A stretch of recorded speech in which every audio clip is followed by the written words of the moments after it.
Hello everyone, welcome to my channel. যেহেতু কাইলৈ মহাশিৱৰাত্ৰি হয় গতিকে আজিৰ ভিডিঅটো হৈছে মহাশিৱৰাত্ৰিৰ ওপৰত।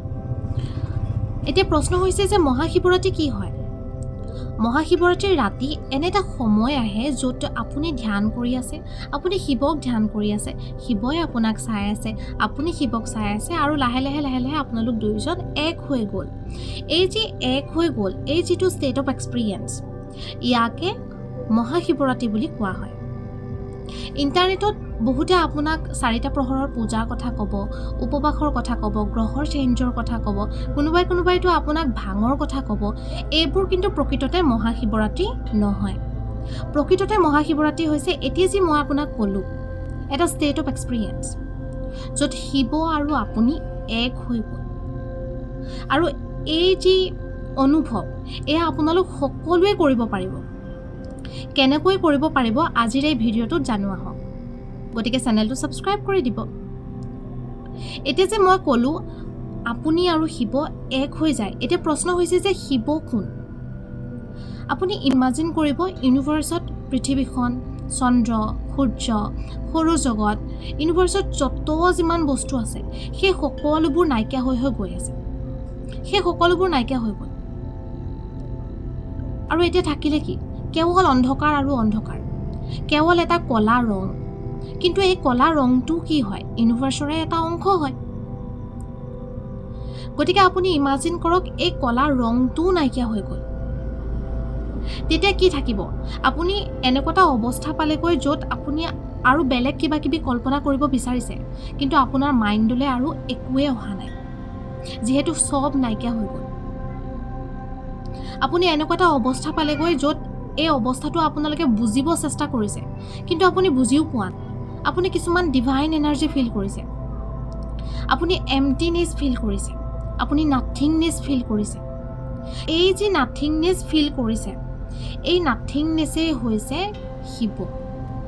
মই যে এতিয়া ক'লোঁ আপুনি আৰু শিৱ এক হৈ যায়। এই যি নাথিংনেছ আপুনি অনুভৱ কৰিব, এই নাথিংনেছেই হৈছে শিৱ। স্পিৰিচুৱেলিটিৰ অনুভৱ এইবোৰ সদায় কল্পনাৰ বিয়ণ্ড হয়। আমি এতিয়া যি কল্পনা কৰিলোঁ সেয়া কেৱল বিচাৰ হয়, সেয়া কেৱল ইনফৰ্মেশ্যনছ হয়। আমি এই অনুভৱে যিদিনাখন আমি প্ৰকৃততে ভিতৰৰ পৰা অনুভৱ কৰিম, সেইদিনাখন হ'ব আমাৰ কাৰণে প্ৰকৃততে মহাশিৱৰাত্ৰি। বাহিৰৰ জগতখনত যিবোৰ হৈ থাকে সেয়া আমাৰ শৰীৰৰ ভিতৰতো হৈ থাকে। এতিয়া যি বাহিৰৰ জগতখনত মহাশিৱৰাত্ৰি হ'ব, সেয়া আমাৰ শৰীৰৰ ভিতৰতো হৈ থাকে। আমি বাহিৰৰ জগতখনত যি হয় সেয়াটো আমি পালন কৰোঁ, কিন্তু আমাৰ শৰীৰতো যে এনি টাইম শিৱৰাত্ৰি হৈ আছে সেই ক্ষেত্ৰত আমি সচেতন নহয়। আমি কেতিয়াবা এষাৰ দুষাৰ কথা কওঁ যে ভগৱান আমাৰ ভিতৰতে আছে, গোটেই ইউনিভাৰ্চখন আমাৰ ভিতৰতে আছে। আৰু এইটো সঁচা কথা হয়। বাহিৰৰ জগতখনত যিবোৰ ঘটি থাকে সেই সকলোবোৰ আপোনাৰ ভিতৰতো ঘটি থাকে। এতিয়া যদি মই মহাশিৱৰাত্ৰিৰ কথা নকওঁ, কেৱল শিৱৰাত্ৰিৰ কথা কওঁ, তেন্তে প্ৰত্যেকটো মাহে একোটাকৈ শিৱৰাত্ৰি হয়। 12 মাহত 12টা শিৱৰাত্ৰি হয়। কেতিয়া হয় জানেনে? প্ৰত্যেক অমাৱস্যাৰ আগদিনাখন যেতিয়া চন্দ্ৰ আৰু সূৰ্যৰ প্ৰভাৱ নাথাকে, তো আকাশত তৰাও খুব কমহে কেতিয়াবা দেখা পোৱা যায়। একদম আন্ধাৰ এটা ৰাতি, আৰু সেইদিনাখনেই হৈছে শিৱৰাত্ৰি। যেনেকৈ বাহিৰত চন্দ্ৰ আৰু সূৰ্যৰ প্ৰভাৱ নথকা দিনাখন শিৱৰাত্ৰি পালন কৰা হয়, ঠিক তেনেকৈ আমাৰ শৰীৰতো শিৱৰাত্ৰি এনি টাইম হৈ আছে। আমি যে উশাহ নিশাহ লৈ আছোঁ, কিহে কাম কৰিছে? চন্দ্ৰনাৰী আৰু সূৰ্যনাৰীয়ে। আৰু এই চন্দ্ৰনাৰী আৰু সূৰ্যনাৰীয়ে যেতিয়া কাম নকৰে, সেই গেপটোকে কোৱা হয় শিৱৰাত্ৰি। আমি যে উশাহ নিশাহ লৈ আছোঁ, প্ৰত্যেকটো উশাহৰ মাজত এটা গেপ পোৱা যায়। এই গেপটোৱে হৈছে শিৱৰাত্ৰি। আপোনালোকে এবাৰ কৰি চাওক। উশাহ লওক, নিশাহ এৰি দিয়ক, আকৌ উশাহ লওক, আকৌ উশাহ লোৱাৰ আগতে এটা গেপ পোৱা যায়। এই গেপটোৱে হৈছে শিৱৰাত্ৰি। আৰু এনেকুৱা শিৱৰাত্ৰি প্ৰত্যেক দিনাই আমাৰ শৰীৰত কিমান বাৰ হয় তাৰ ঠিকনা নাই। এই যিটো গেপ, এই গেপটোত ফ'কাছ কৰি আপোনালোকে মেডিটেশ্যন কৰিবচোন।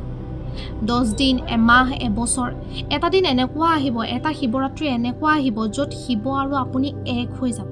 আৰু সেইদিনাখনেই আপোনাৰ কাৰণে হ'ব প্ৰকৃত মহাশিৱৰাত্ৰি। এতিয়া আহিলে 15 ফেব্ৰুৱাৰী ৰাতি। আমি সকলোৱে জানো যে 15 ফেব্ৰুৱাৰী ৰাতি মহাশিৱৰাত্ৰি হয় আৰু এইটো এটা ইমানেই পাৱাৰফুল ৰাতি হয় যে যি আপোনাক অতি সহজে নিজক পোৱাত সহায় কৰিব। ইমানেই পাৱাৰফুল ৰাতি হয় যে 365 দিনত সাধনা কৰি যি ফল পায় সেই ফল আপুনি এটা ৰাতিতে পাব পাৰিব। আপোনাৰ কাৰ্মিক ডেপ্থসমূহ ক্লিয়াৰ কৰাত এই ৰাতিয়ে সহায় কৰিব। বহুত কিছুমান ব্লেছিংছ পোৱাত এই ৰাতিয়ে সহায় কৰিব।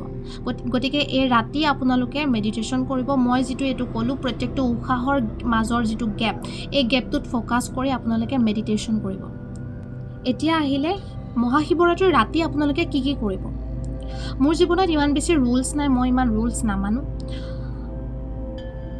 কিন্তু কেইটামান কথা আছে যিখিনি মানি চলাটো খুবেই প্ৰয়োজনীয় হয়। প্ৰথম হৈছে সেইদিনাখন আপোনালোকে অল্প আহাৰ খাব, নিজৰ শৰীৰটোক একদম পাতলা কৰি ৰাখিব। যদি উপবাস কৰিব পাৰে তেন্তেতো বহুতেই ভাল কথা, কিন্তু উপবাস হয়তো চবে কৰিব নোৱাৰিব পাৰে। কিন্তু এতিয়া প্ৰশ্ন হৈছে যে উপবাস কিয় কৰে। উপবাস হৈছে সেই ৰাতিৰ প্ৰিপেৰেশ্যনছ। যিহেতু ৰাতি আমি শান্তিং কৰিম, মেডিটেশ্যন কৰিম, বাহিৰত মহাশিৱৰাত্ৰি হৈ থাকিব আৰু সেই একেই আপোনাৰ শৰীৰৰ ভিতৰতো হৈ থাকিব।